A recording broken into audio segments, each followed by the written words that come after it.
అందరికీ నమస్కారం. Welcome to it's you TV. ప్రస్తుతం మనతో పాటు ఉన్నారు శ్రీ విద్యా ఉపాసకులు, అంతేకాదు మైసూర్ అవధూత దత్తపీఠానికి ఆస్థాన విద్వాంసులు డాక్టర్ క్రోవి పార్థసారథి గారు. వారి దీక్షానామం శ్రీ పరమానందనాథ. వారితో మాట్లాడి అసలు సౌందర్య లహరి అంటే ఏంటి, అది ఎవరు రచించారు, అందులో ఎన్ని శ్లోకాలు ఉన్నాయి, ఆ శ్లోకాలు మనకి ఏం తెలియజేస్తున్నాయి, ఈ విషయాలన్నీ కూడా గురుగారితో మాట్లాడి తెలుసుకుందాం. అంతకంటే ముందు ఇటువంటి ఆధ్యాత్మికపరమైన వీడియోస్ కోసం ఇప్పుడే మన ఛానల్ని సబ్స్క్రైబ్ చేసుకోండి. నమస్కారం గురుగారు. గురుగారు, సౌందర్య లహరిలో మనకి 5వ శ్లోకం ఏం తెలియజేస్తుంది గురుగారు? ఈ 5వ శ్లోకం కూడా అమ్మవారి యొక్క మహాత్మ్యాన్నే చెప్తుంది.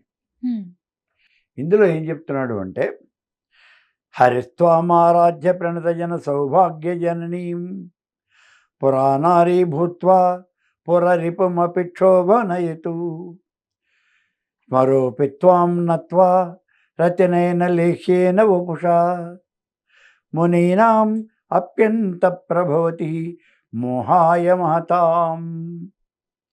అమ్మా, నీకు నమస్కరించే వాళ్ళకి, నిన్ను ఆరాధించేటటువంటి వాళ్ళకి సర్వ శుభాలు కూడా చేకూరుస్తావు. అటువంటి నిన్ను ఆరాధించి పూర్వకాలంలో శ్రీ మహావిష్ణువు స్త్రీ రూపం పొంది మోహిని రూపం పొందాడు. అది ఎంత గొప్పగా ఉన్నది అంటే, సాక్షాత్తు ఈశ్వరుణ్ణి సమ్మోహనం చేశాడు. అటువంటి రూపాన్ని పొందగలిగాడు. పురుషుడయ్యుండు కూడా అలా పొందగలిగాడు. అలాగే అనంగుడైనటువంటి మన్మధుడు అనంగుడు. ఆయనకి అంగాలు లేవు. ఆయనకి పోనీ ఎవరికైనా కనిపిస్తాడా? అంగాలు ఉంటాయి కదా కనిపించేందుకు. కాళ్ళు చేతులు లేవు కదా. ఆయన కేవలము తన యొక్క భార్య అయినటువంటి ఆ రతీదేవికి ఒక్కదానికే కనిపిస్తాడు. అయినప్పటికీ అటువంటి ఆ మన్మధుడు మహామహులైనటువంటి తాపసోత్తములు వాళ్ళందరినీ కూడా ఓడించి వాళ్ళని వశం చేసుకుంటున్నాడు, వాళ్ళని కూడా మోహింపజేస్తున్నాడు అని అంటాడు. ఇదంతా నీ వల్లనే జరుగుతోంది, నీ యొక్క కృపా కటాక్ష వీక్షణాల వల్ల జరుగుతోంది. ఏమిటి ఇక్కడ? శ్రీ మహావిష్ణువు మోహిని అవతారం ఎత్తాడు. మనకి తెలుసు, పాల సముద్రాన్ని ఆ రోజున వీళ్ళంతా కూడా మధిస్తూ ఉన్నారు. మధించినప్పుడు అందులో నుంచి అమృతం వచ్చింది. ఈ అమృతాన్ని మేం తాగాలి అంటే మేం తాగాలి, మాకు కావాలంటే మాకు కావాలి. ఇటు పక్కన రాక్షసులు, అటు పక్కన అంటే దానవులు అన్నాడు ఆ రోజున. దానవులు, ఇటు పక్కన దేవతలు ఇద్దరు కూడా కొట్టుకుంటున్నారు.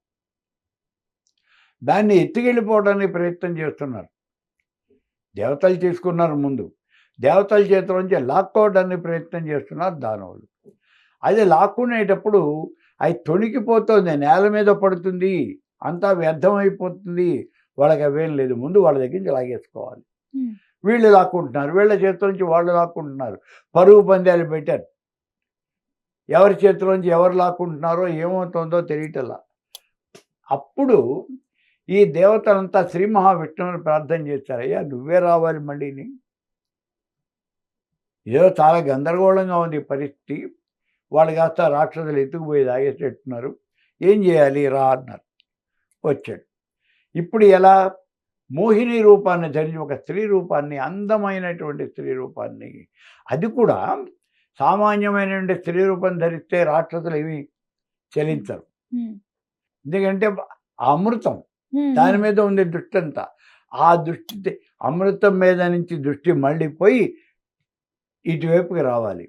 అంటే ఈ మనిషి అంత అందంగా ఉండాలి. సో అదే ఇక్కడ చేశాడు. లోకైక సౌందర్యంతో ఒక స్త్రీమూర్తిగా ఆయన తయారయ్యాడు. ఆయన తయారై ఇప్పుడు వచ్చాడు. ఇప్పుడు వచ్చి ఆ రాక్షసుల దగ్గర ఉన్నటువంటి ఆ అమృత భాండాన్ని తీసుకున్నాడు. ఆవిడ్ని చూసేటప్పటికే అక్కడ ఉన్నటువంటి ఈ దానవులు, అదే దేవతలు కూడాను, వాళ్ళు వీళ్ళు కాదు, అందరూ కూడా అలా అవాక్కైపోయారు. అసలు అలా చూస్తూ ఉండిపోయారు. అప్పుడు ఆ అమృత భాండాన్ని తీసేసుకున్నాడు. నేను మీకు అందరికీ పంచిపెడతాను అన్నాడు. వాళ్ళందరూ తలకాయలు ఊపేశారు. ఆవిడ ఏం చెబితే అది అట్లాగే నువ్వే పంచిపెట్టు అన్నారు. అప్పుడు చెప్పాడు, ఈ దానవులంతా ఈ వరుసలో కూర్చోండి, ఈ దేవతలంతా ఈ వరుసలో కూర్చోండి అన్నారు. హ్మ్. అసలు అప్పటికే అర్థం కావాలి వాళ్ళకి. హ్మ్. హ్మ్. హ్మ్. వరుసలు ఎప్పుడైతే ఏర్పాటు చేశాడో అప్పుడు ఈ దానవులకి అందరికీ అర్థం కావాలి, ఏదో మోసం జరుగుతోంది అని తెలియాలి. హ్మ్. హ్మ్. కానీ వాళ్ళకి తెలియలా. ఎందుకనంటే ఆ మత్తులో ఉన్నారు.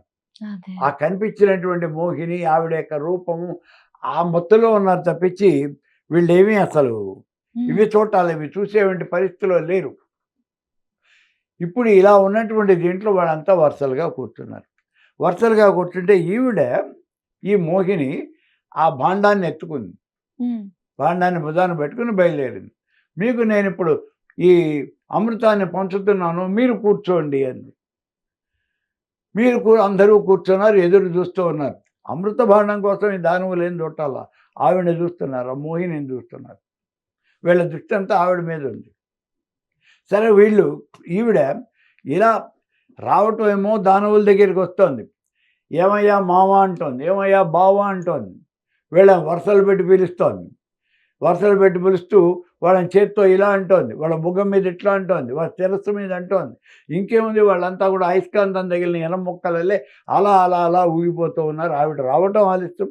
ఆవిడ చేత్తో ఇలా, చేత్తో కాదు ఆవిడ కాలుతో తనినా కూడా వీళ్ళకి ఆనందంగానే ఉంది ఆ క్షణంలో. అంతగా వసలైపోయారు. వసలైపోయి ఆవిడ ఏం చెప్తుంటే అది అలా ఆవిడ మొహం చూస్తూ అట్లా ఉండిపోయారు. ఇక్కడేమో ఏం మామ బాగున్నావా నువ్వు అంటోంది, యువతలకు వచ్చి వీడి చేతిలో అమృతం పోస్తోంది. అదే. అదే. ఆ! దానవులకి ఊరికే మాటల వరకే, అమృతం పోయటం లేదు. మాటల వరకు వీళ్ళకి చెబుతోంది, ఎగిరిపోయి వీళ్ళలో లైన్‌గా ఒక్కడికి అమృతం పోసేస్తోంది. ఎందుకైనా మంచిదిలే అని చెప్పేసి ఈ రాహువు ఏదో జరుగుతోంది అనుకున్నాడు. ఆయన కాస్త వచ్చి ఇక్కడ కూర్చున్నాడు. దేవతల వరుసలో కూర్చున్నాడు. ఆవిడ ఈ అమృతాన్ని పోసేస్తోంది. వాడు కూడా చేయబట్టాడు, అమృతం పోసేసింది, వాడు మింగేశాడు. గొంతులోకి వెళ్ళిపోయింది. వెంటనే పక్కన ఉన్నటువంటి సూర్యుడు, చంద్రుడు వాళ్ళిద్దరు కూడా చెప్పారు, "ఏయ్ వీడు రాక్షసుడు" అని చెప్పారు. వెంటనే విష్ణుమూర్తి చక్రాయుధంతో వాడి తలకాయ కాస్త ఖండించి పారేశాడు.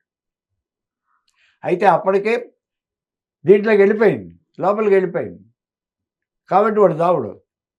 ఇప్పుడు విష్ణుమూర్తి చేసినటువంటి పని వల్ల వాడు ఏమయ్యాడు, ఇదివరకు ఒకటిగా ఉండేవాడు, ఇద్దరు. ఇప్పుడు 2 అయ్యాడు. హ్మ్. 2 భాగాలు, ఒకటి రాహువు, ఒకటి కేతువు అయ్యారు. సో ఇట్లా ఈ దేవతల్ని, దానవుల్ని అందరినీ కూడా మోహింపజేసి కూర్చోబెట్టి దేవతలకి మాత్రమే అమృతాన్ని పంచినటువంటి ఈ మోహిని ఈశ్వరుడు అడుగుతాడు, నువ్వు మోహిని రూపం ఎత్తావుట కదా, అప్పుడు చాలా బాగున్నావుట, చాలా అందంగా ఉన్నావుట, ముల్లోకాలని కూడా నువ్వు ముంచేసావుట, అటువంటి నీ రూపం నాకు ఒకసారి చూడాలనుంది అంటాడు. సరే మళ్ళీ ఆ మోహిని రూపం ఎత్తి, ఇదిగో నా రూపం అంటాడు. విష్ణువు యొక్క మోహిని రూపాన్ని చూసి ఈశ్వరుడు కూడా సమ్మోహితుడైపోయి ఆయన వెనకాల పడతాడు. సరే ఆ తర్వాతనే అక్కడ ఈ అయ్యప్ప పుట్టాడు అని చెప్పేసి వాళ్ళు ఏదో కథలు రాసుకున్నారు అనుకోండి. ఇప్పుడు మనకి ఇదేమిటి అంటే అటువంటి సమ్మోహనం చేసినట్టు ఈశ్వరుణ్ణి కూడా సమ్మోహింపజేసినటువంటి వాడు. ఇదంతా ఎందుకు జరిగింది అంటే నీ వల్లనే, హ్మ్. నీ యొక్క కృపా కటాక్ష వీక్షణాల వల్లే ఆయన మోహిని రూపం ధరించాడు, ఆ ఈశ్వరుని కూడా సమ్మోహింపజేయగలిగాడు. అంతేకాదమ్మా, ఆ మన్మధుడు ఏం చేశాడు, గిరిజా కళ్యాణం చేయాలి అన్నప్పుడు ఈశ్వరుడేమో నేను తారకాసుర సంహారం కోసం వీళ్ళంతా తపస్సు చేస్తున్నారు అమ్మవారిని గురించి. అప్పుడు అమ్మవారు ప్రత్యక్షమే వాళ్ళకి వరం ఇచ్చింది. ఏమని, ఆయన పోయి అక్కడ తపస్సు చేస్తున్నాడు, హ్మ్.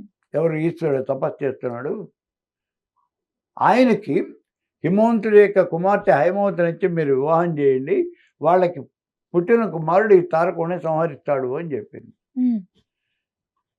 సరేను అన్నారు. ఆయనేమో నేను పెళ్లి చేసుకొని భీష్మించు కూర్చున్నాడు.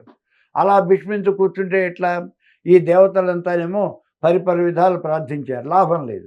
అప్పుడు మన్మధుడు ముందుకు వచ్చాడు. ఆయనకు పెళ్ళి నేను చేస్తాను అన్నాడు. నేను చేస్తాను అని చెప్పి ఆ పొదరింట్లో దాక్కుని ఆయన మీద బాణాలు వేసాడు. హ్మ్. హ్మ్. ఈశ్వరుడి యొక్క మనస్సు చెలిస్తోంది. ఏంటి ఎందుకు చెలిస్తోంది అని సీరియస్గా ఒకసారి ఆయన చూశాడు. చూస్తే ఆయన దివ్య దృష్టిలో ఎదురుగుండా ఈ మన్మధుడు కనిపిస్తున్నాడు. పొదల మాటం కనిపిస్తూ ఉన్నాడు. కుడికాలు వెనక పెట్టాడు, ఎడంకాలు ముందుకు పెట్టాడు. ఎడం చేతితో ధనుసు పట్టుకున్నాడు, కుడి చేతిలో బాణాలు సంధించి వేస్తున్నాడు ఆయన మీద. చాలా కోపం వచ్చింది. వెంటనే కళ్ళు తెరిచి మూడో కన్ను తెరిచాడు. ఆయన కాస్త భస్మం అయిపోయాడు.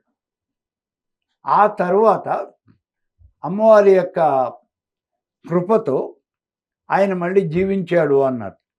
జీవించాడు. అయితే అప్పుడు చెప్పింది, ఎవరికీ కనిపించడు, నీ ఒకటికే కనిపిస్తాడు అని. అలా ఆ రతీదేవికి ఒక్కటికే ఆయన మన్మధుడు కనిపిస్తున్నాడు. అటువంటి మన్మధుడు అంగములు లేనటువంటి మన్మధుడు. ఇది పనికిరాడు వాడు. కానీ ఈ మహా తపోధనులైనటువంటి ఈ ఋషీశ్వరులని మునీశ్వరులని అందరినీ కూడా ఓడించి పారేస్తూ ఉన్నాడు. వాళ్ళందరినీ కూడా మోహంలో ముంచెత్తుతూ ఉన్నాడు.